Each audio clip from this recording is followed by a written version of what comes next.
Halo semuanya, selamat pagi. Selamat datang dalam mini talk show oleh kami, Awardees ISMA Metu 2021 untuk kalian Future Awardees. Perkenalkan, nama aku Afra dari Universitas Indonesia, salah satu Awardees ISMA yang berangkat ke Metu di tahun 2021. Dalam mini talk show kali ini, kita akan berbincang dengan beberapa perwakilan Awardees yang akan membagikan pengalamannya selama menjadi mahasiswa di Middle East Technical University, Turkey. Kemudian, pada segmen berikutnya, kami berkesempatan untuk mengundang beberapa expert yang akan menyampaikan pandangannya terkait program pertukaran pelajar dan benefit yang akan kamu dapatkan. So, without further ado, let's get started. Halo semuanya. Halo. Halo semuanya. Hai. Halo. Kamu ambil departemen apa di sana? Kalau di Home University aku ilmu komunikasi, kalau di Metu aku Political Science and Public Administration. Food Engineering. Aku ambil departemen yang sama dengan departemenku di Home University, yaitu Teknik Industri. Jurusan sejarah yang ada di bawah Fakultas Social Sciences. Departemen Political Science and Public Administrative. Di Metu aku melakukan cross department, yaitu pindah dari ilmu komunikasi ke psikologi. Saya ambil City and Regional Planning. Jurusan aku di sana itu Industrial Design. Di sana aku ambil Industrial Engineering and Statistics. Di sana saya ambil Departemen Industrial Engineering. Terus, apa sih course favorit kamu? Language and Culture. Karena asik dan seru kelasnya. Course favorit aku adalah Food Plant Sanitation. Selama di Metu, course favoritku adalah course Organizations dari Departemen Business and Modern European History. Nah, untuk course favoritku di sana itu adalah Turkish Foreign Policy. Culture and Psychology adalah mata kuliah yang paling aku suka. Dari segi dosennya itu saya suka bahasa Cina. Kalau dari segi isinya, apa yang dipelajari itu saya suka kelas tentang gender. Favorite course aku Color in Product Design. My favorite course is Multivariate Analysis. Management for Engineers. Apa ekspektasi awal kamu terhadap course ini? Awalnya aku kira aku bakal belajar banyak terkait kebudayaan dan bahasa. Tapi ya, kebanyakan pas masuk kelas tuh kita belajar kebanyakan tentang teori-teori terkait kebudayaan dan bahasa juga. Tapi overall kelasnya itu emang bener-bener seru karena emang banyak temen dan profesor yang emang curious banget sama kita, karena aku sendiri dari Indonesia, jadi seorang international student pasti di kelas Language and Culture itu bakal antusias banget mereka ketika dengar ada mahasiswa internasional masuk kelasnya. Aku bisa gaining knowledge terutama tentang keamanan pangan dan sanitasi pangan dengan berdiskusi dan mendapatkan ilmu dari hasil diskusi bersama teman-teman dan dosen di Metu. Sementara untuk course Human Resource Management, ekspektasi paling besar aku adalah aku bisa berdiskusi, bertukar pikiran, dan bernegosiasi dengan teman-teman maupun dosen di mata kuliah yang aku ambil dengan cara yang baik dan benar. Tetapi secara umum dan secara keseluruhan, ekspektasi aku terhadap 3 mata kuliah yang aku ambil di Metu adalah aku bisa bertukar pikiran dan mengetahui cara belajar yang baru di lingkungan yang baru dengan teman-teman internasional maupun teman-teman Turki, pun untuk berkomunikasi dengan dosen di Metu. Adalah aku bisa belajar organisasi dengan metode yang baru dan juga lingkungan yang baru, berbeda dengan apa yang telah aku pelajari di Home University. Aku ambil matkul ini juga karena organisasi merupakan salah satu hal yang penting untuk aku sebagai mahasiswa teknik industri, di mana aku harus menguasai apa aja yang perlu diperhatikan dalam organisasi atau di dalam perusahaan. Di awal aku pikir Modern European History itu fokus mempelajari kejadian-kejadian besar yang terjadi di Eropa, yang bagian sentral tentunya, dan juga pengaruh-pengaruhnya terhadap masa sekarang. Aku ingin tahu seperti apa saja sejarah perpolitikan Turki dari dulu ketika zaman Ottoman Empire sampai ketika sekarang negara Turki telah berubah menjadi republik seperti itu. Dan juga ingin mengetahui seperti apa sih strategi yang dilakukan negara Turki untuk mengembangkan negaranya dari dulu hingga sekarang, dan juga bagaimana cara mereka membangun relasi yang baik dengan negara-negara tetangga dan juga negara-negara yang berkuasa seperti Amerika ataupun Rusia. aku bisa melihat bagaimana budaya dilihat dari kacamata psikologi. Kalau masuk kelas, ekspektasi saya itu kalau untuk yang kelas gender bakal bahas lebih tentang hal yang lebih praktikal gitu terkait dengan masalah gender ini dan kelas gitu. Tapi ternyata hal-hal yang dibahas itu lebih kepada hal-hal yang filosofis. Ya, hal-hal praktikal juga dibahas, kayak masalah-masalah tentang gender itu juga dibahas tentunya. Tapi di situ juga lebih banyak bahas soal hal-hal yang lebih filosofis terkait dengan gender itu sendiri. Dan itu bikin ini sih, emang akhirnya harus baca banyak dan harus punya daya critical thinking yang lebih juga gitu. Ekspektasi aku di course ini itu aku bakal belajar teori tentang bagaimana memilih warna yang tepat untuk digunakan dalam suatu desain produk. Melalui course ini, gue berharap gue bisa mendapatkan sesuatu yang baru dan bisa melihat dunia matematika dari sudut pandang yang berbeda. Dengan mempelajari mata kuliah ini, saya berharap dapat mempelajari ilmu manajemen secara teknik dengan metode berpikir yang sistematis. Terus, ternyata apa aja yang kalian pelajari? Aku belajar banyak hal terkait teori kebudayaan, di mana profesornya tuh sering ngasih kayak banyak informasi bacaan terkait suatu kebudayaan, gimana caranya kita mengimplementasikannya, lalu gimana caranya dari bahan bacaan tersebut nanti kita mencari studi kasus, lalu mendiskusikannya di dalam kelas tuh. Habis itu kita dikasih project juga terkait gimana caranya kita ningkatin intercultural awareness dan gimana caranya menghadapi suatu budaya yang berbeda juga. Seru deh pokoknya kelasnya. Asik. Yang aku pelajari di mata kuliah atau course with Plant Sanitation adalah bagaimana caranya kita meningkatkan sanitasi dan menjaga kebersihan produk pangan yang akan kita produksi. Kemudian juga kita belajar mengenai mikroorganisme apa yang menjadi potensi penyebab kerusakan dalam produk pangan. Kemudian kita juga belajar mengenai bagaimana cara mencegah dan mengontrol. Kemudian juga kita belajar tentang bagaimana cara menanggulanginya. Jadi dari tugas ini aku belajar untuk berada dalam satu organisasi yang member-membernya itu beragam gitu. Setelah mengikuti course-nya, ternyata banyak sekali kita mempelajari pengaruh dari Turki ataupun yang pada waktu itu adalah Ottoman Empire terhadap big events ataupun kejadian besar di Eropa bagian sentral. Yang pertama adalah Turkish Politics and Political Structure. Di situ aku belajar mengenai sejarah bagaimana negara Turki itu bisa berkembang dari dulu ketika Ottoman Empire sampai sekarang ke Republik.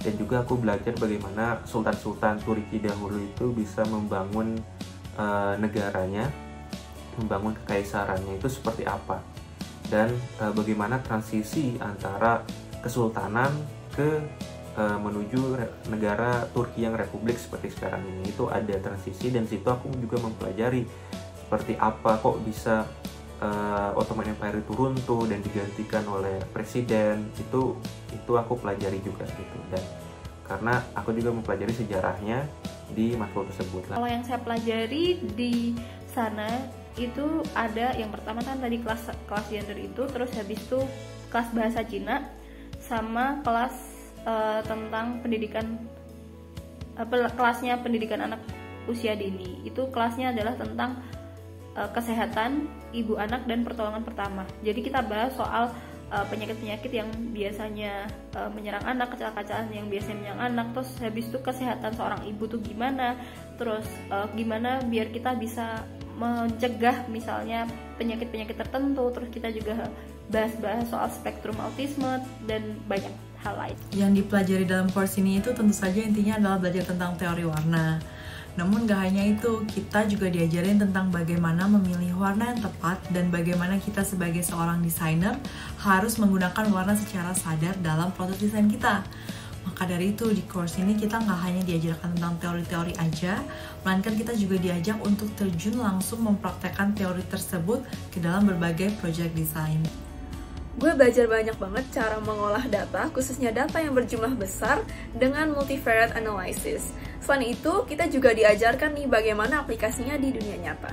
Setelah belajar mata kuliah ini, kemampuan kognitif dan kecerdasan emosional saya meningkat cukup drastis. Selain itu, saya belajar banyak mengenai pemecahan masalah dengan metode berpikir secara analitis.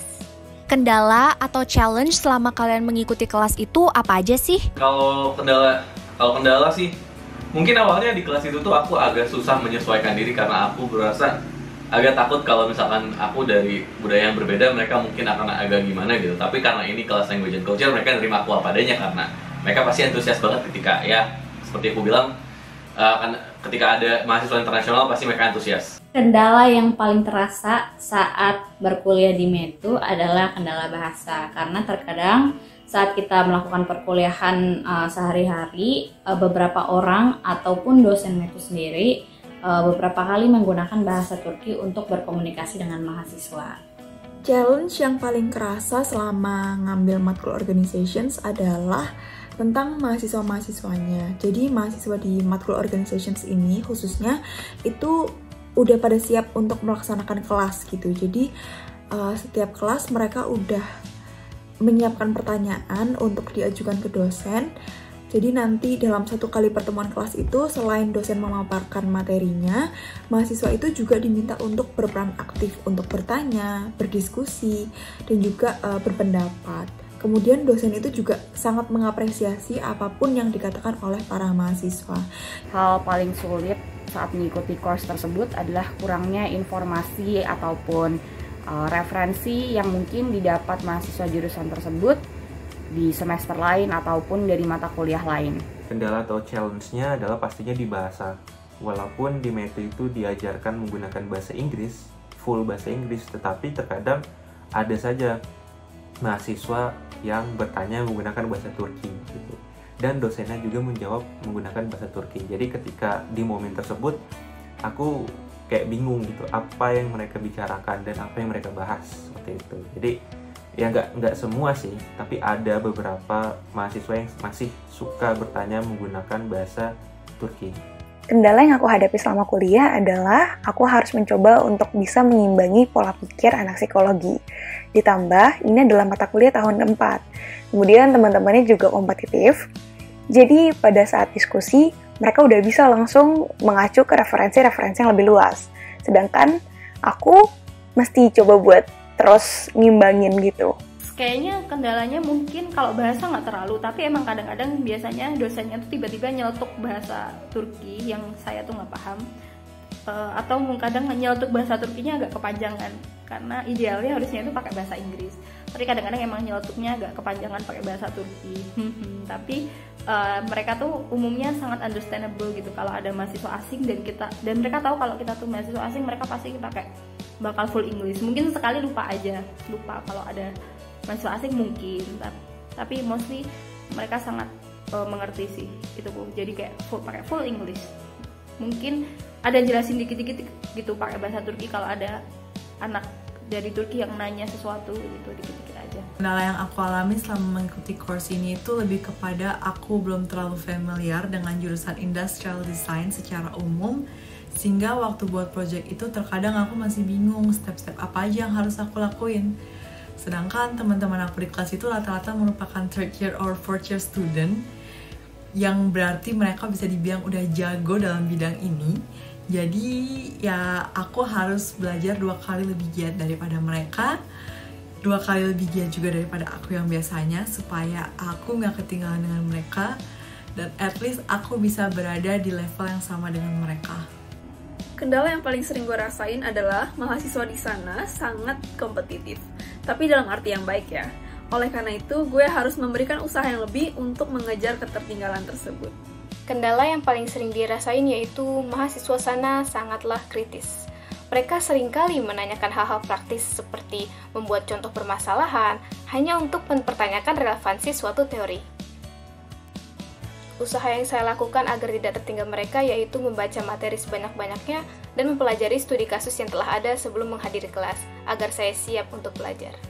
Bedanya sama sistem belajar di Indo gimana? Yang paling aku rasakan adalah komponen penilaian mahasiswanya. Kalau di Indonesia biasanya nilai mahasiswa diambil dari presentasi dan presensi.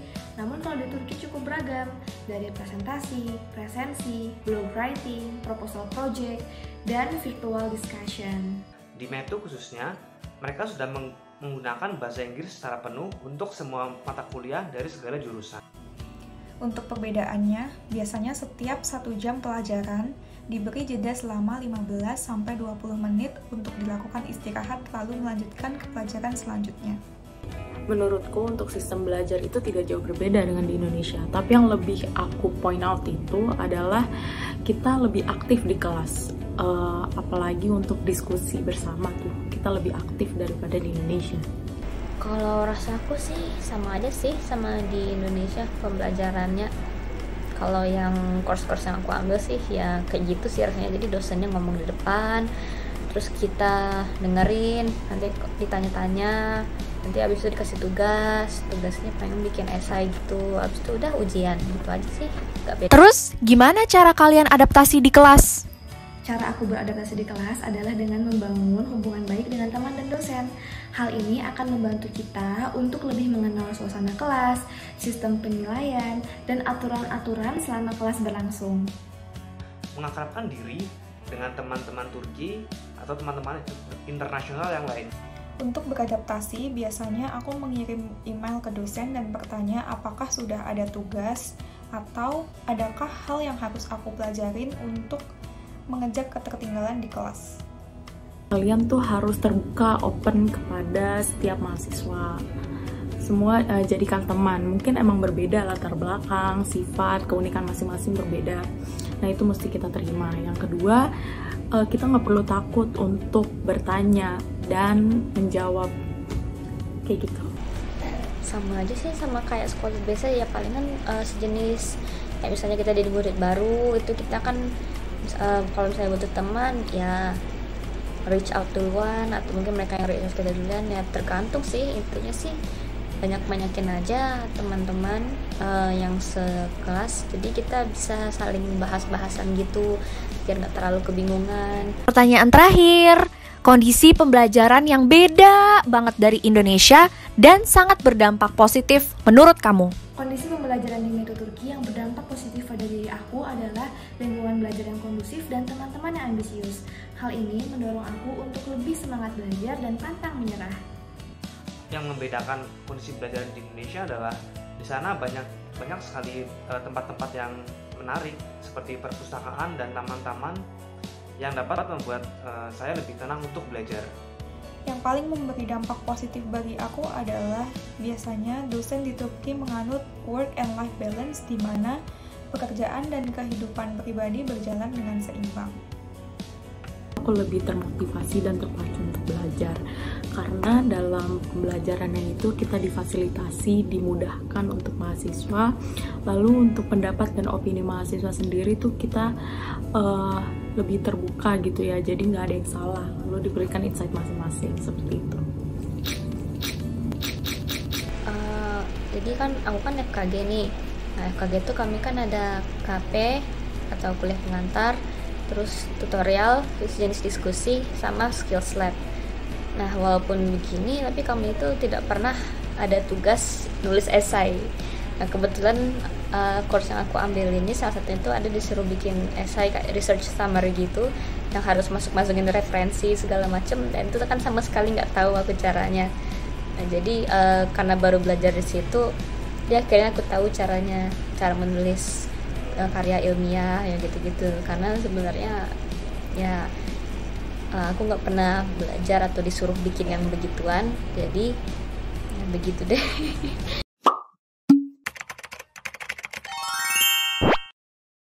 Ya, itulah beberapa pengalaman kami selama kami belajar di Metu.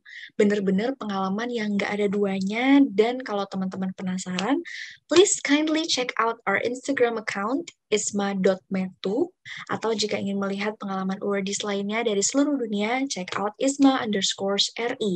Dalam akun IG kami terdapat cover dari 26 awardees dan beragam konten menarik lainnya selama kami di Turki. Oke, jika sebelumnya kita sudah mendengarkan pengalaman mahasiswa, langsung aja nih kita beralih ke segmen berikutnya. Yang pertama, kami mengundang dosen kami tercinta, Ibu Feride Pinar Ajar, salah seorang dosen kami dari mata kuliah Organizations, Fakultas Business Administration.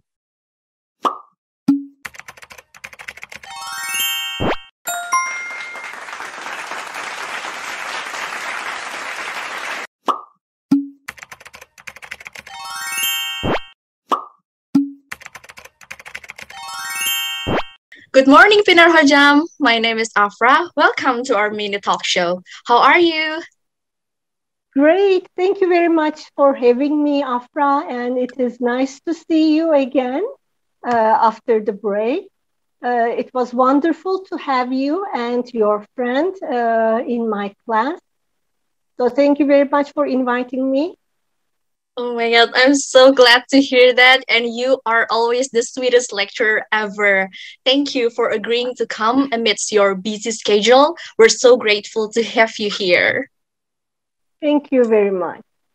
Okay, Hojam, could you please introduce yourself to our viewers? Sure. So my name is Pinar Acar, and I'm the Dean of Faculty of Economic and Administrative Sciences in Middle East Technical University. I'm also one of the professors of Management and Organizations in the Business Administration Department. I specifically, I'm interested in studying organizational behavior, and I teach courses on organizational behavior and leadership at METU. Wow, that's very cool of you, a true and expert educator indeed. So, Hojam, in this lovely morning, I, as a former awardee of Indonesian International Mobility Awards and also former exchange students in METU, would like to ask you a couple of questions about your experience, views, and opinions about METU's learning system and exchange students in general. This video will be a reference for future ISMA awardees. So shall we begin now, Hojam? Yes, I'm very excited.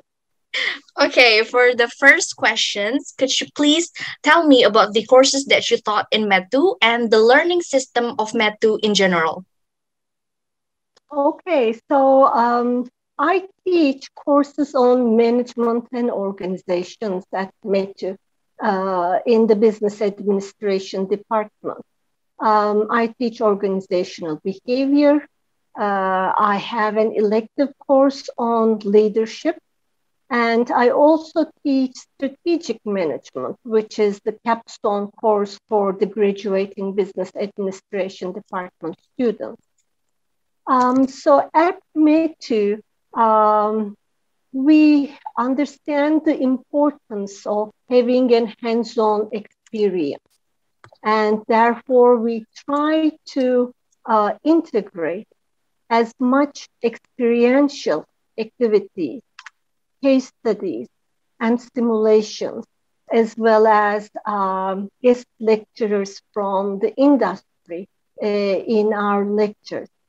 We also value an interdisciplinary approach, and we try to attain this with offering different minor programs, double major programs, as well as interdisciplinary courses that would give students a chance to interact with students from other departments, other backgrounds. Wow, that's really cool. And you have a lot of position that must be really busy for you. And also, I happen to be one of your students in the organizations class, and I can assure the viewers that Pinar Hojam is a very innovative and creative lecturer, because in teaching, she have a lot of methods, creative methods, to make sure the students understand the materials well. Even I do some simulation assignments and also role playing, which I've never done before. So it is very interesting to have her as my lecturer. Okay, we should begin to ask the second question. It's about, as a lecturer, what do you think about having exchange students in your regular classes? Because the exchange students will meet the regular students. And also, do you have any particular impressions of some exchange students in your class? We always welcome exchange students at METU. We strongly believe that diversity adds a lot of value to our curriculum, to our students' education. And so I love having exchange students in my classes. And I try to, increase the level of interaction between the exchange students and regular students by using case assignments as well as simulation assignments and dividing the class into small groups and giving students some tasks. I think that exchange students especially contribute by creating a cultural awareness in METU students. And as an obese professor, I know that decision making is enriched by a diversity of perspectives, diversity of knowledge, information, as well as culture, and reflecting that diversity in group work is essential to prepare our students for the global workplace.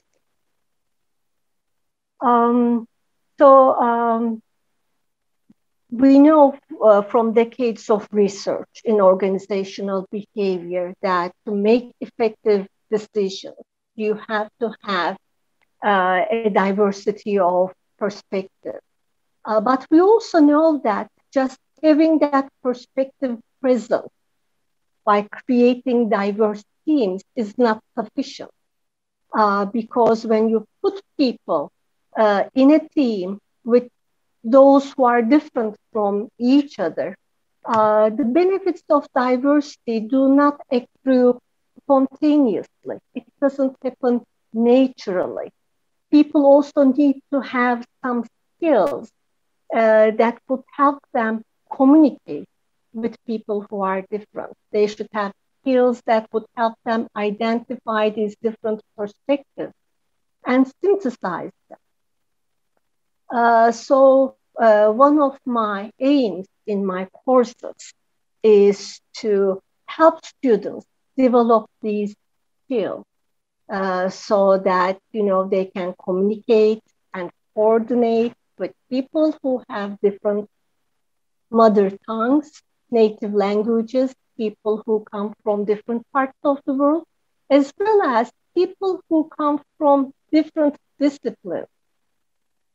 People who have different backgrounds. So that is one of my missions in designing my courses. And wow. I hope that I can attain that, at least to some degree. We really appreciate your ways of teaching, Hojam, really, because I personally, as a student, think that your ways of teaching is like learning by doing, because we know in the workplace later we will meet a lot of people with the different background and different characteristic. But in class, we already learn about that because you combine exchange students and also regular students together. So thank you so much for that. Okay.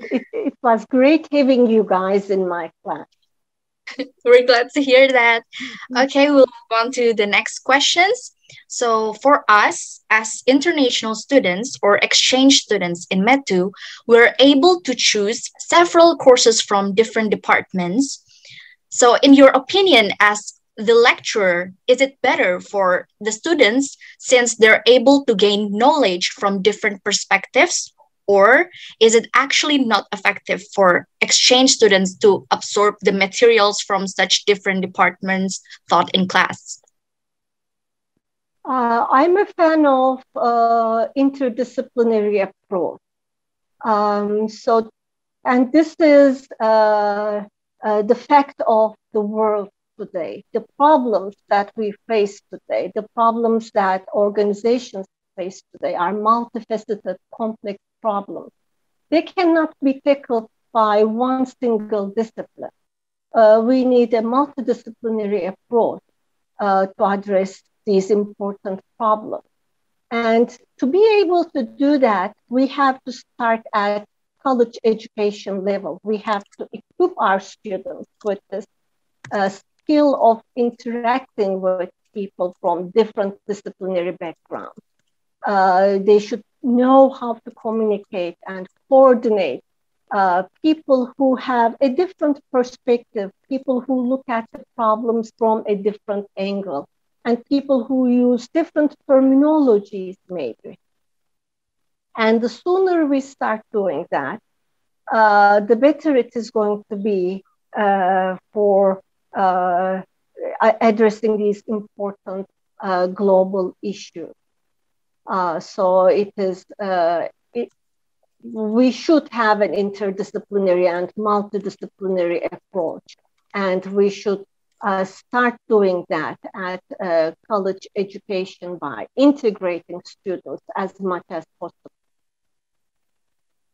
Okay, so in short, we really need an interdisciplinary approach for students all over the world in order for them to gain wide knowledge and perspective for students, in order for them to understanding global issues better. Is it true, Hojam? Exactly, exactly. That's very cool ways of thinking. That's a very modern way of thinking. And also, I would like to ask about, is there anything particular for exchange students that they have to pay attention to before they come to METU? Like maybe for them, they have to know that sometimes the classes are more challenging because of the accent of the lecturer, or maybe is there something they have to know before they come to METU as exchange students? What do you think about that, Hojam? I think that at METU, we are very ambitious. And the professors tend to have, they design courses in a very challenging fashion. So I don't want to scare any student. We want you to come, but, we also like to have courses that are full of knowledge and lots of challenging assignments. But I think that is also an indication of the quality of education at METU and how seriously we take our jobs at METU. So that is one thing I think that might surprise international students. But besides that, I think METU is a truly international university, and people speak English. Courses are all in English, and our professors are very good at, they are very articulate in terms of expressing themselves. So that might be another information that could be surprising for many people, for many exchange students around the world, because, in many places, international universities have some courses in English and then some courses in the native language, but that's not the case at METU. Everything is in English at METU. Okay, I think it's true that METU lecturers have a very creative ways of teaching, and the courses sometimes are full of challenging materials, but I also remember the subjects that you taught in organizations, that a goal must be challenging but doable in order for the students to learn them better. I'm so glad I still remember that. Very nice to see that you apply course material. Great. Yes. Great. Okay. Move on to the next question. It's actually more like a fun question. So, Hojam, what crosses your mind when you hear the word Indonesia? Indonesia, serenity, tranquility in my mind. And hopefully one day I'll come and visit Indonesia, and I dream of it like a place, heaven on earth, where all my troubles will fly away as soon as I land in Indonesia. Wow, that's like the biggest compliments for us as Indonesians. We really hope we could see you in Indonesia soon, Hojam. I hope so too. Okay, so this is the last but definitely not the least question. Do you have any pep talks to encourage future awardees from Indonesia to be exchange students in METU? Oh, wow, that would be the hardest question. You saved the most difficult question to the end. Huh? That took me by surprise, and I'm not very good at coming up with slogans in a short period of time. It's okay, Hojam. You can say anything that crossed your mind. Okay, but I really enjoyed having Indonesian students in my class, and I think that they are very smart, hardworking, also very good at interpersonal skills, excellent English. I think Matthew is the right place for you guys, and you should come and study at Matthew. You're doing great, Hojam. Us as Indonesian students would fly away to the Mars by now by hearing your compliments. Hopefully. Okay, hopefully for all of the viewers, future awardees, please come and join us in Med2. We have a beautiful education system here. You will get to meet a lot of international students from all over the world. And of course, you will meet lovely lecturer like Pinar Hojam. You would see a lot ambitious lecture that will challenge your way of studying. So it is a really great place for studying. And now we have come to the end of our mini talk show today. I would like to say thank you for Pinar Hojam for being able to come to our mini talk show today. We're really grateful to have you here. And for the viewers, I really wish the best of luck for all of you guys. So I'm Afra. I would like to say bye-bye for now. Bye. Bye-bye.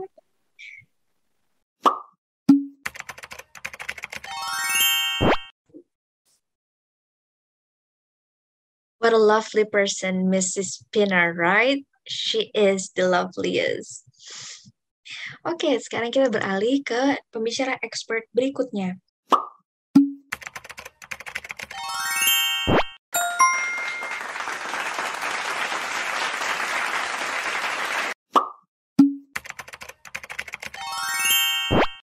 Selamat sore Mbak Frida, terima kasih banyak atas waktu dan kesediaannya. Selamat datang dalam mini talk show kami, sebuah persembahan dari Awardees Med2 ISMA tahun 2021 untuk Future Awardees. Dalam video persembahan ini, kami hendak berbagi pengalaman dari Awardees ISMA Med2 selama belajar di sana, dan kami juga hendak mendengar pandangan dari para expert mengenai program ISMA. Perkenalkan, saya Afra dari Universitas Indonesia, selaku moderator pada hari ini. Sebelumnya kami hendak mengucapkan terima kasih banyak kepada Mbak Frida dari Kantor Urusan Internasional Universitas Indonesia yang telah bersedia untuk meluangkan waktunya. Mungkin boleh silakan Mbak Frida dapat memperkenalkan diri terlebih dahulu untuk pemirsa sekalian. Ya, terima kasih Afra dan selamat sore kepada pemirsa semua ya yang nanti akan menonton video ini. Perkenalkan, nama saya Alfrida Hutapea. Saya sebagai koordinator fasilitasi mobilitas internasional dari Kantor Urusan Internasional Universitas Indonesia. Baik, terima kasih Mbak. Langsung saja ya, mungkin saya mulai mengajukan pertanyaan yang pertama. Jadi pertanyaan pertama nih Mbak, ketika program ISMA ini di-launching, bagaimana sih pandangan Mbak dari perwakilan KUI terkait program baru pemerintah yang berjudul ISMA ini yang baru pertama kali dikeluarkan di tahun 2021 yang sebenarnya hampir mirip dengan program Erasmus dari Eropa. Silakan Mbak. Ya, terima kasih pertanyaannya Afra. Jadi ketika program ISMA ini di-launching, sebenarnya kami merasa excited juga ya. Walaupun memang di Eropa kita sudah tahu dengan adanya program Erasmus ini, tapi program Erasmus juga memiliki keterbatasan, Mbak Afra. Jadi program Erasmus ini hanya memungkinkan mahasiswanya belajar 1 semester di wilayah Eropa. Nah, sedangkan dengan ISMA, ya, ISMA memungkinkan para mahasiswanya untuk belajar juga ke Eropa, tapi selain Eropa, itu juga bisa ke Amerika, Inggris dan Irlandia, Asia juga ya. Dan kalau kita lihat untuk program ISMA 2022 ada wilayah-wilayah baru yang ditambahkan, yaitu seperti universitas-universitas yang berada di Australia dan New Zealand. Jadi menurut saya ini menjadi enrichment ya, bagus dengan adanya program ISMA ini sehingga terbuka kesempatan yang lebih banyak untuk para mahasiswa di Indonesia untuk kuliah di luar negeri ke daerah-daerah yang lebih banyak juga. Baik, jadi dari cakupannya sendiri ISMA memang jauh lebih luas daripada Erasmus begitu ya, Mbak? Oke, untuk pertanyaan kedua, bagaimana pandangan atau pendapat Mbak terkait dengan ketentuan yang membolehkan mahasiswa atau awardees ISMA untuk mengambil interdiscipline course di host university selama program ISMA ini berlangsung? Ya, ini pertanyaan yang menarik ya, Mbak Afra. Jadi tentunya sebenarnya dengan mahasiswa memiliki kesempatan ya ataupun juga fleksibilitas mengambil mata kuliah di luar program studi asal, ini memungkinkan mahasiswa untuk lebih mempelajari, lebih lanjut, lebih dalam minat yang mereka miliki. Khususnya jika minat itu di luar program studi. Dengan selain itu juga, dengan kalian mendapatkan ilmu-ilmu lebih ya, ini juga bisa memperluas ranging karir ke depan yang bisa kalian pilih. Kan tetapi pasti juga ada tantangannya, tapi kami yakin tantangannya ini merupakan sesuatu yang bisa di coping ya, bisa dikelola dengan baik sehingga akhirnya mahasiswa tetap bisa mendapatkan manfaat yang maksimal dengan memiliki kesempatan kuliah di luar program studi kalian. Amin. Semoga benar ya teman-teman awardees ISMA sekalian, kita bisa mendapatkan karir yang menjanjikan ke depannya. Terima kasih juga untuk doanya ya Mbak Frida. Kemudian pertanyaan berikutnya, bagaimana tanggapan Mbak selaku perwakilan dari KUI ketika mendapati hasil bahwa ada bahkan banyak sekali mahasiswa yang diterima dalam program ISMA ini? Ya, terima kasih Mbak Afra. Tentunya kalau kita bicara dari sudut pandang saya sebagai seseorang dari kantor urusan UI ya saya senang gitu melihat cukup banyak mahasiswa dari UI yang bisa berpartisipasi di program ISMA. Akan tetapi tentunya kalau kita lihat secara nasional gitu ya, manfaatnya ini juga banyak bukan hanya oleh UI gitu ya. Jadi dengan banyaknya mahasiswa seluruh Indonesia yang bisa berpartisipasi dalam program ISMA, maka mereka ini semua bisa menjadi duta besar ya, mempromosikan Indonesia di negara lain secara global, dan juga akhirnya kalian selama mengikuti program ISMA ini juga bisa memberikan kontribusi positif kepada dunia internasional ya ketika mengikuti program ISMA ini, sehingga akhirnya ya nama Indonesia, nama universitas asal kalian itu bisa memiliki image yang positif di dunia internasional.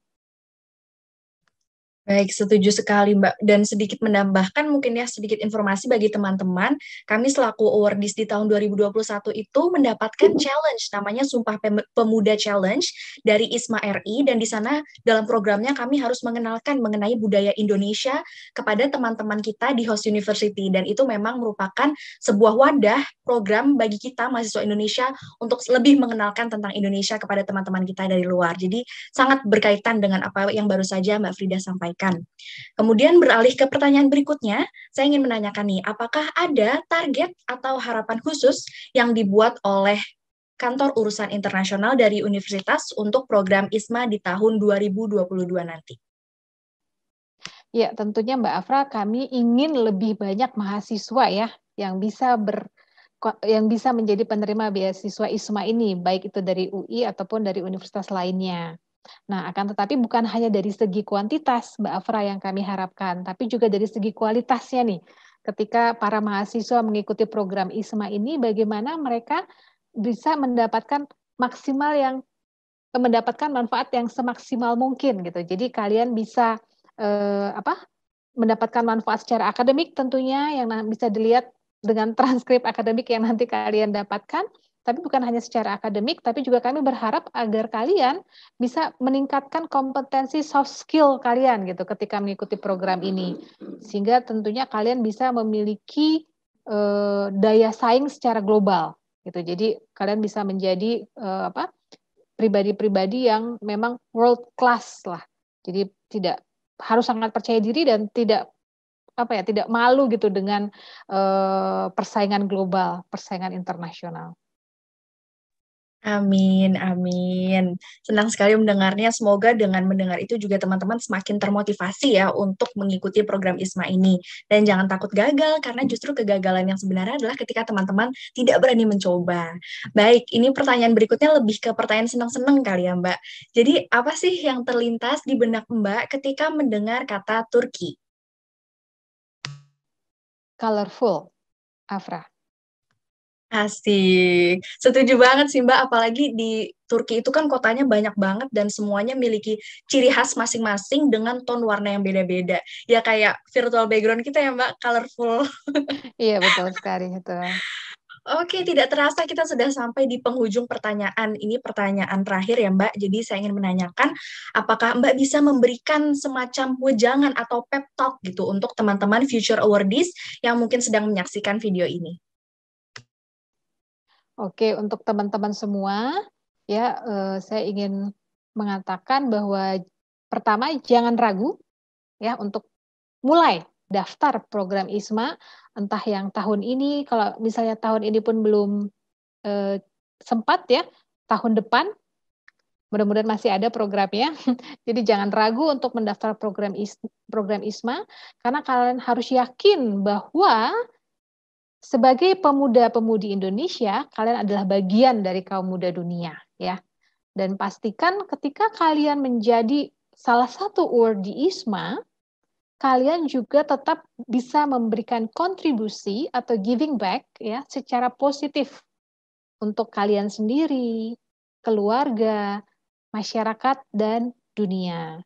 Jadi hashtagnya adalah Youth of Indonesia is the youth of the world, and together make the world better.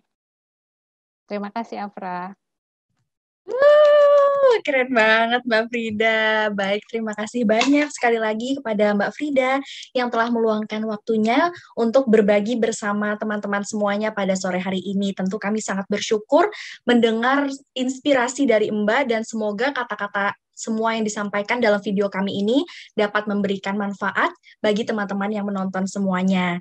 Jangan lupa untuk saksikan konten ISMA Metu lainnya. Dan tahukah teman-teman semua bahwa ISMA Metu memenangkan Best Press Release untuk Sumpah Pemuda Challenge, yaitu di acara kami yang berjudul Indonesian Cultural and Cuisine Expo, dan teman-teman bisa saksikan press release-nya dalam video kami. Jadi jangan lupa check out.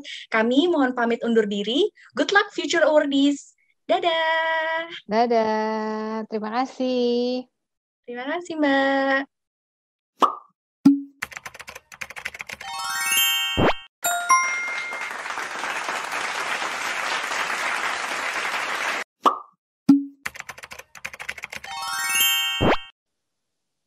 Halo, selamat sore Pak Roni. Selamat datang dalam mini talk show kami. Terima kasih sebelumnya Pak sudah mau bergabung bersama kami dari ISMA Metu. Kami ingin membuat sedikit persembahan bagi Future Awardees ISMA yang ingin ke Metu, dan kami ingin mendengar nih bagaimana pandangan Bapak sebagai Kepala Kantor Internasional dari Universitas Padjadjaran. Boleh Pak Roni memperkenalkan diri kepada pemirsa terlebih dahulu? Terima kasih Afra, selamat sore, salam sejahtera buat kita semua. Nama saya Roni. Saya bekerja sekarang diamani sebagai Kepala Kantor Internasional di Universitas Padjadjaran. Sudah hampir berjalan tahun keempat, jadi sudah cukup panjang. Ya panjang tapi masih baru. Ya kurang lebih itu background saya. Saya ditugaskan struktural di kantor internasional, tapi basic keilmuan saya adalah dokter. Saya medical dokter. Baik, terima kasih banyak Bapak sekali lagi. Bagaimana kabarnya Pak? Kabar sehat, masih berharap corona cepat turun supaya bisa makin banyak nengokin anak-anak dan teman-teman kita yang ke Metu. Amin, amin. Iya, itu memang paling kita rindukan ya Pak, bisa belajar bareng. Seperti ISMA ini kan untungnya bisa mengirim mahasiswa ke luar negeri dengan belajarnya langsung offline gitu. Dan itu memang jadi salah satu pengalaman tak terlupakan bagi para mahasiswa yang berhasil mendapatkan awardees ini. Baik Pak, saya ingin mengajukan beberapa pertanyaan ya Pak, mulai dari pertanyaan yang pertama nih Pak. ketika program ISMA launching di tahun 2021 ini kan tahun pertama ya, batch 1 ISMA baru launching. Jadi bagaimana sih pandangan Bapak nih ya selaku Kepala KUI di Universitas Bapak terkait program baru pemerintah yang disebut ISMA ini, yang sebenarnya mungkin hampir mirip ya dengan program Erasmus dari Eropa. Silakan Pak.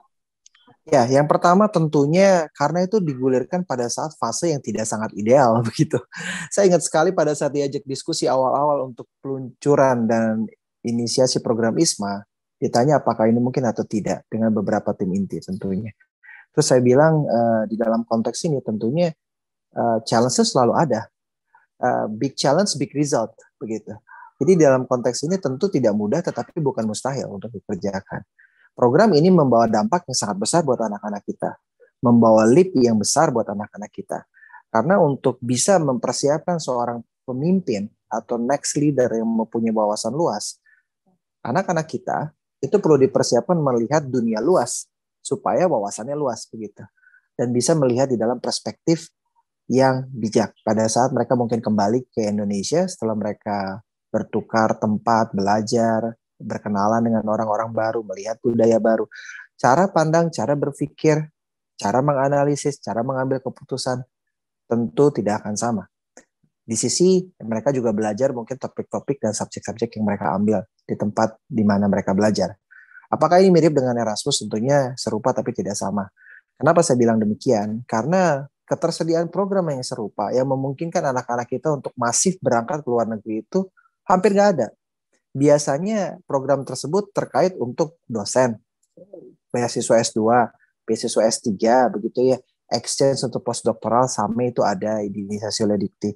Tetapi yang masif untuk anak-anak undergraduate exchange, saya rasa ini spektakuler nih, baru kejadian di tahun 2021, inisiasi besar dari Mas Menteri kita, dan juga seluruh tim ISMA tentunya. Itu luar biasa menurut saya.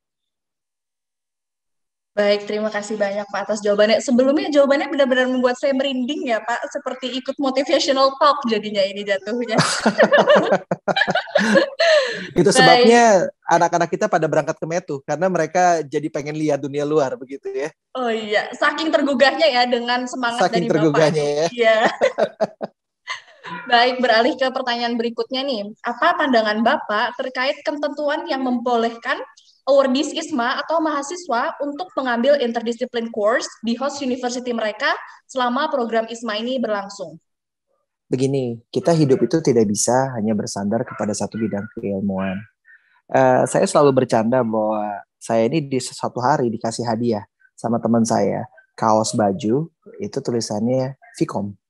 Saya tuh dibercandain, kamu ini lulusan Vkom atau bukan gitu kan ya. Saya itu medical doctor, kenapa saya ada di international office dan sebagainya. Ternyata dalam perjalanan saya memahami, bahkan saya sebagai seorang medical doctor, saya butuh memahami culture, saya butuh memahami budaya, cara komunikasi, cara pendekatan, dan juga mungkin cara untuk mempresentasikan.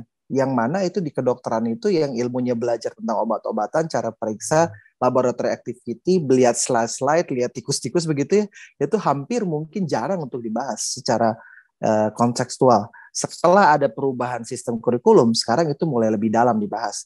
Dan di UNPAD sendiri, kebetulan karena saya dari UNPAD, begitu ada program yang namanya TPB, tahap persiapan bersama, di mana kuliah-kuliah yang sifatnya integrasi lintas keilmuan itu mulai diinisiasikan. Sehingga kalau melihat di dalam program Exchange ISMA yang memberikan kesempatan kepada mahasiswa untuk bisa mengambil lintas keilmuan, bagi saya itu baik. Karena itu memperkaya pemahaman dan memperkaya implementasi bagi mereka di masa yang akan datang. Nah, kembali ke dalam bercandaan yang kemarin tadi diberikan kaos tulisannya Vkom, saya bilang, saya ini Vkom, ini lulusan Vkom. Kenapa? Saya bilang, karena saya lulus dari Fakultas Ilmu Komunikasi Medis. Jadi sebagai seorang dokter saya harus bisa komunikasi dengan baik kan ya, baik dengan pasien ataupun dengan orang-orang yang ada di dalam stakeholder yang membutuhkan services atau support dari kantor kita.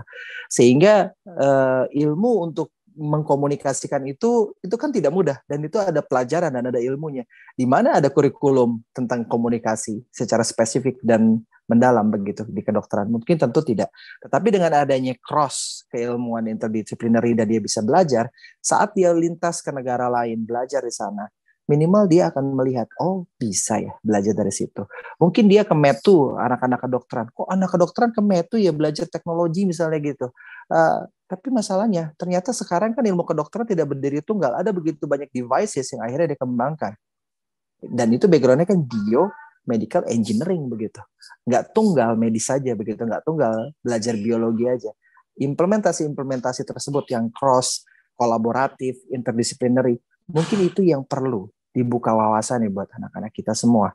Saya selalu tertarik dengan komentar yang Mas Menteri yang menyatakan bahwa menganalogikan kampus Merdeka itu ibaratnya kalian mempersiapkan anak-anak kita gitu belajar di kolam renang 30 cm di tempat di kota.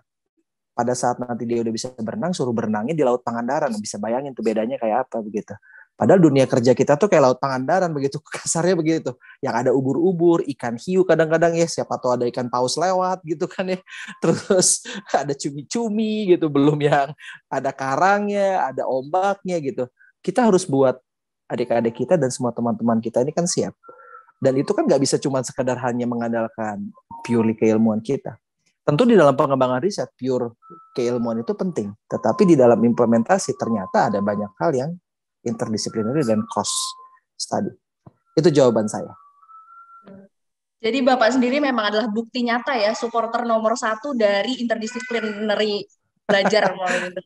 Saya percaya hal itu. Karena kita nggak bisa tunggal.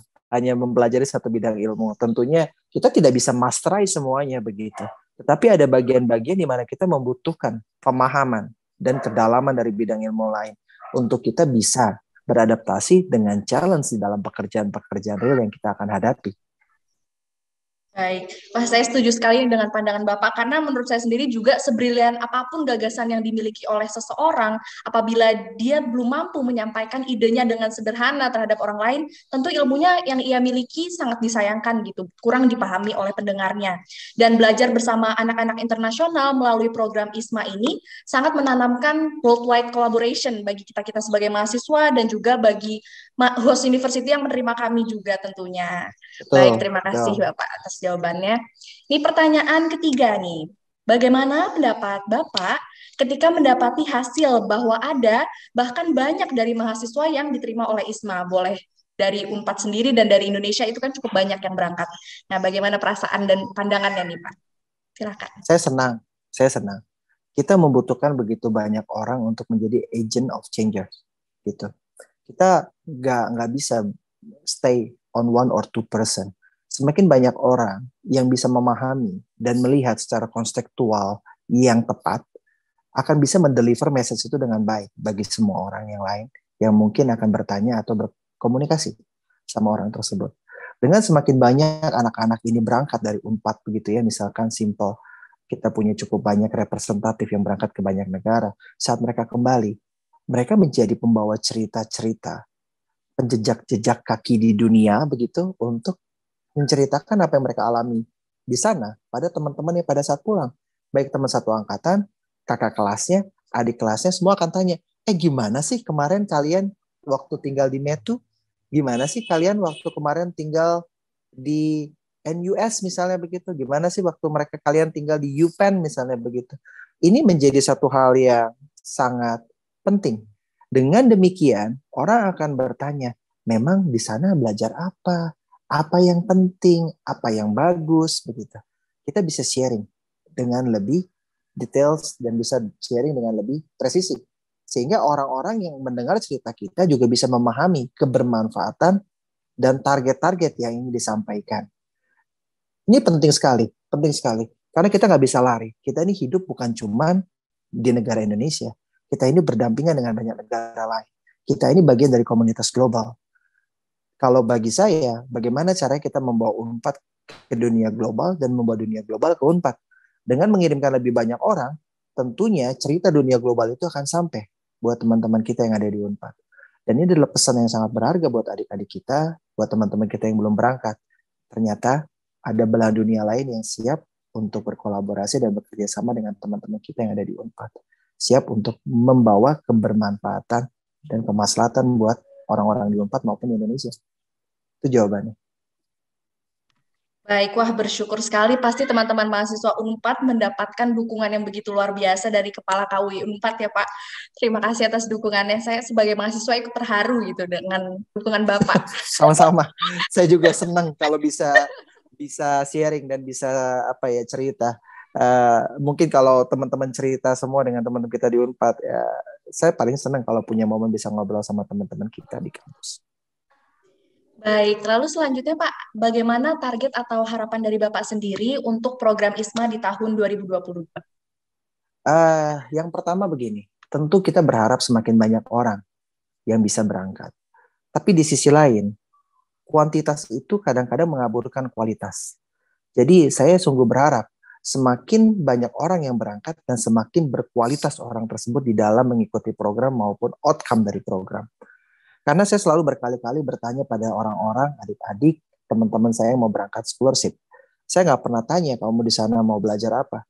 Saya nggak pernah tanya kamu pengen jadi seperti apa, karena saya tahu pasti isinya saya dan saya.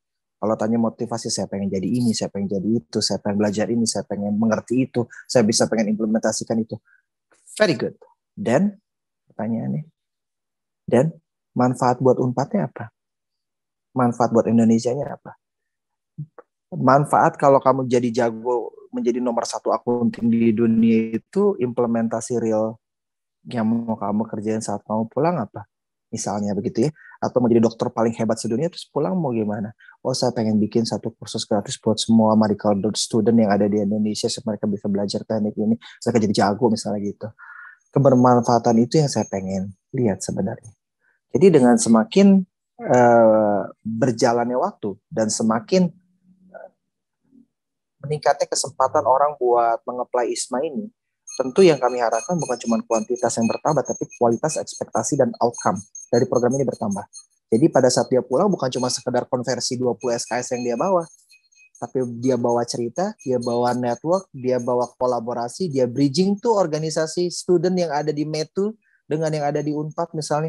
Dia bangun tuh komunikasinya, bikin acara YouTube bareng, bicara Instagram live bareng, bikin acara community engagement, volunteer program datang ke Indonesia, selesaiin tuh masalah, bikin irigasi, bikin acara sosialisasi, bridging ke Dubes dengan lebih erat, whatsoever, so many, bikin. Tapi berikan manfaat itu bukan cuma buat diri sendiri. Karena dengan kamu berangkat ke sana, pasti kamu udah dapat manfaat. Terus apa buat orang-orang sekeliling kamu? Baik, kalau dari jawaban Bapak yang saya tarik ini ada 2 kata kunci ya, yaitu untuk selalu memprioritaskan kualitas dan kebermanfaatan bagi sekitarnya. Wah, tidak terasa sudah mulai 2 pertanyaan terakhir ini Bapak. Ini sebenarnya pertanyaan fun aja ya kalau yang ini. Apa yang terlintas? Pertanyaan berikutnya pertanyaan fun-fun aja nih Pak. Jadi apa yang terlintas di benak Bapak ketika Bapak mendengar kata Turki? Saya mikir yang ada balon-balon tuh, Kapadokia. Itu Turki kalau nggak salah ya, tapi saya benar-benar pengen ke sana. Pengen lihat balon. Saya bilang suatu hari kalau saya punya rezeki, saya bisa bawa istri saya sama anak saya ke sana naik balon. Rasanya kayak ngeri-ngeri sedep gitu ya. Soalnya kagak ada pengamannya kan ya. Yang terlintas ya itu. Saya pengen ngelihat itu. Tapi saya nggak tahu apakah Afra sama Reva bisa ngelihat Kapadokia waktu ke sana. Kalau belum berarti udah rezekinya harus berangkat lagi nemenin saya ke sana. Amin, amin. Semoga Bapak sekeluarga bisa segera menyusul ya Pak. Kebetulan kami kemarin sudah sempat melihat dan memang wah indahnya luar biasa Pak. Jauh lebih indah dari di foto-foto Pak. Iya. Wah ini curang. Reva nggak cerita bagian ini sama saya soalnya. Waduh bahaya ini. Oke, semoga segera nyusul ya Pak. Oke, kita beralih ke pertanyaan yang paling terakhir ini. Ini sebenarnya kita ingin meminta Bapak untuk memberikan pep talk kali ya Pak, untuk future awardees yang ingin mengikuti program ISMA dan ingin berangkat baik ke METU maupun ke host universitas lainnya yang ditawarkan oleh ISMA. Silakan. Ya, terima kasih. Di kesempatan ini saya cuma mau bilang satu hal. Kadang-kadang kita nggak pernah sadar seberapa besar dan luasnya negara dan area yang bisa kita jelajahi. Tapi untuk kita bisa tahu itu besar, kita bisa tahu bentuknya dengan lebih presisi. Kadang-kadang kita perlu keluar dan lihat itu dengan lebih jelas. Contoh background saya ini secara incidentally saya pilih gambar ada di luar angkasa. Kamu nggak pernah tahu kan bumi itu bulat sampai kamu terbang. Dan kamu lihat dari overview, helikopter view, kamu lihat, oh ternyata buminya bulat. dan peta dunia tuh kayak begini. Somehow we need that experience gitu. Kamu perlu keluar, kamu perlu lihat, dan kamu akan punya perspektif pandang yang berbeda. Kamu akan lebih cinta Indonesia, dan kamu akan lebih mau untuk bisa memberi kebermanfaatan banyak untuk negara kita. Keren banget Pak Roni, dan setuju banget, justru ketika makin jauh dari Indonesia rasanya tuh malah makin cinta dan makin rindu dengan tanah air. Betul. Oke. Rindu Terima soto kasih. Betawi gitu ya, Indomie Iya. gitu kan. Iya betul. Makanannya Iya. juga, aduh nggak ada yang ngalahin Jadi rawon, makin sayang rendang. sama keluarga, makin sayang sama teman-teman, makin sayang sama negara. Percaya deh, seminggu pertama kamu tahan, seminggu kedua kamu mulai mikirin kok teman gue hilang, seminggu ketiga lu mikirin mama gue di mana, minggu keempat aduh kangen masakan, minggu kelima lu mulai cari Indomie, minggu keenam lu mulai jalan-jalan telepon Skype tiap hari, minggu ketujuh lu udah pengen cepet-cepet pulang. Wah, tahu banget Pak Roni, ini bener banget Pak. Pengalaman ya Pak sendiri bapaknya. Iya, hatam. Oke, baik. Terima kasih banyak Bapak Roni telah meluangkan waktu untuk berbagi bersama kami pada sore hari ini. Sama-sama, Tentu Afra. kami sangat bersyukur dengan kehadiran Bapak dan dengan segala dukungan dan juga pandangan yang telah Bapak bagikan kepada kami. Semoga pesan-pesan yang kami sampaikan pada sore hari ini bisa semakin menginspirasi para pendengar Future Awardees. Tetap semangat. Kami percaya kalian bisa jika mau berusaha. Justru kegagalan sejati itu ketika kamu tidak mau mencoba. It's okay to fail, tapi justru kegagalan sejati ketika kita tidak mencoba sama sekali. Baik, dari saya Afra, mohon pamit undur diri. Sekali lagi terima kasih Bapak Roni, dan sampai jumpa teman-teman semuanya dalam konten Isma Metu lainnya. Thank you, sampai jumpa. Bye-bye, thank you Afra. Selamat sore. Terima kasih Pak Roni. Teşekkür ederiz. Teşekkür ederiz. Teşekkür ederiz. Teşekkür ederiz. Teşekkür ederiz. Teşekkür ederiz. Teşekkür ederim. Teşekkür ederiz. Teşekkür ederiz. Teşekkür ederiz. Teşekkür ederiz. Teşekkür ederiz. Teşekkür ederiz. Teşekkür ederiz. Teşekkür ederiz. Teşekkür ederiz. Teşekkür ederim. Peace, love, and go. Bye bye. Thanks for watching everyone.